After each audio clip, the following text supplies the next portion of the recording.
Assalamualaikum warahmatullahi wabarakatuh. Kami dari kelompok 4 ingin sedikit menjelaskan mengenai serikat pekerja. Sebelumnya perkenalkan, nama saya Alia Rohali. Nama saya Armita Eka Febrianti. Perkenalkan, nama saya Kristi Injilia Taunomang. Perkenalkan, nama saya Diko Gustiawan. Perkenalkan, nama saya Ega Sundari. Perkenalkan, nama saya Pandi Irawan.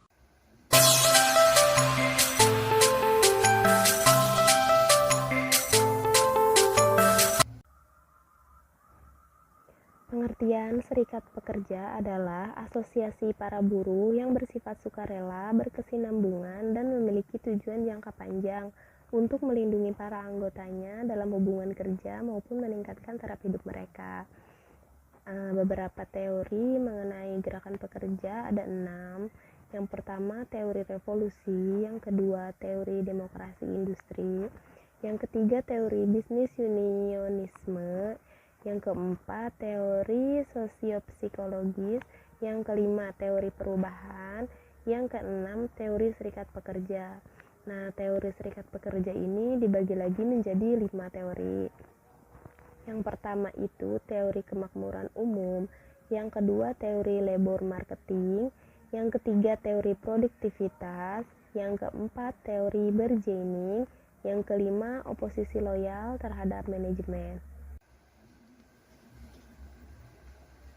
Tujuan dan pentingnya serikat pekerja. Menurut Al-Fajar dan Heru menegakkan bahwa serikat pekerja memberikan kepada anggotanya hak-hak yang secara hukum tidak dapat diperoleh tanpa adanya serikat pekerja.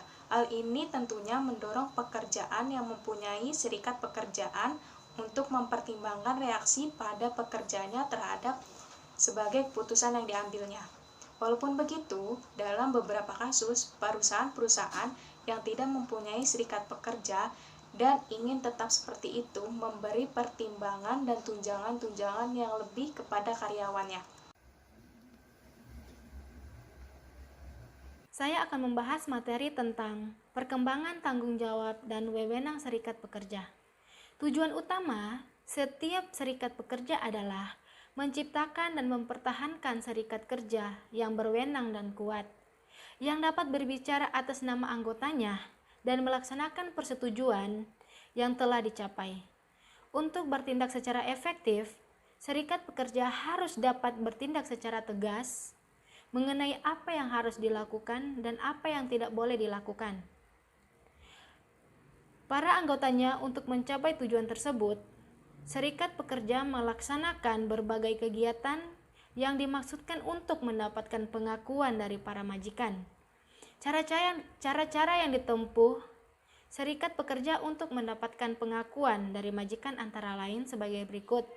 Yang pertama, melarang para anggotanya untuk bekerja dan memberi bantuan finansial kepada anggotanya yang sedang mengadakan pemogokan.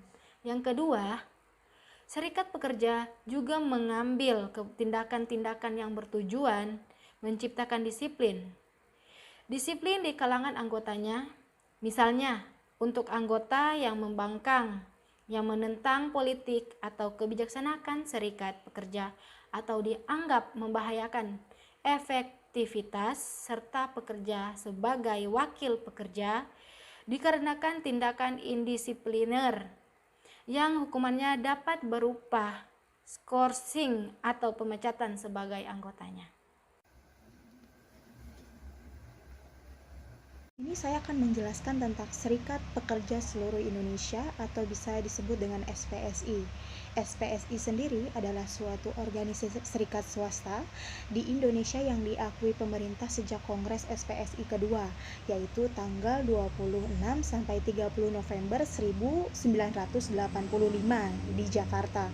Organisasi ini semula bernama Federasi Buruh Seluruh Indonesia atau bisa disingkat dengan PBSI yang beranggotakan lebih dari 1 juta orang di seluruh pelosok tanah air.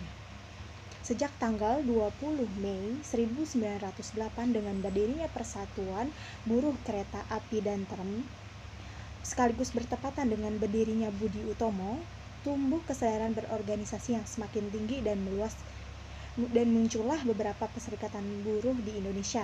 Contohnya seperti Perserikatan Buruh Hindia Belanda, Serikat Pegawai Pekerja Umum, dan banyak lagi yang lainnya. Organisasi semacam ini memiliki tujuan yang sama, bersifat sosial ekonomis, untuk meningkatkan kesejahteraan anggotanya. Upaya untuk mempersatukan serikat buruh telah dimulai pada tahun 1919 dengan ditandai adanya Kongres Perserikatan Pegawai Bumi Putra atau disingkat dengan PPBP. Tetapi karena adanya perbedaan dan pandangan malah mengakibatkan perpecahan itu sendiri.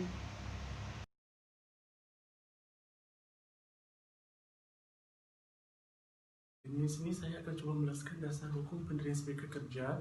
Pendirian serikat kerja memiliki dasar-dasar hukum sebagai berikut. Yang pertama, Undang-Undang Dasar 1945 Pasal 27. Yang kedua, Undang-Undang Nomor 14 Tahun 1969 tentang ketentuan pokok mengenai tenaga kerja.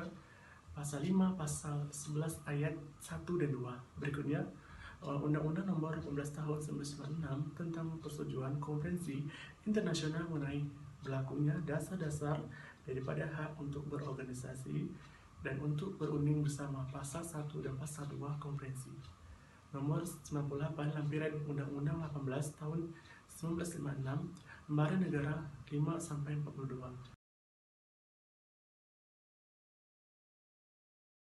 Bismillahirrahmanirrahim. Dengan rahmat Tuhan Yang Maha Esa, bahwa cita-cita proklamasi kemerdekaan 17 Agustus 1945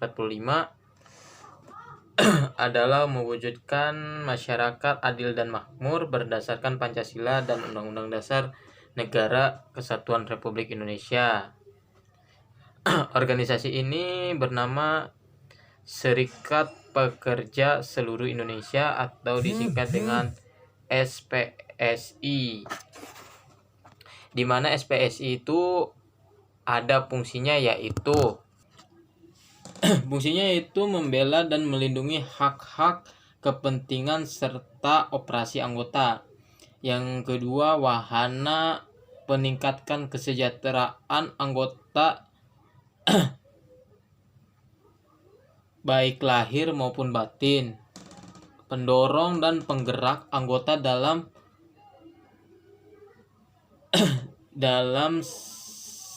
menyukseskan program pembangunan, khususnya pembangunan ekonomi, wahana pembinaan kader-kader bangsa yang menunjang pembangunan nasional.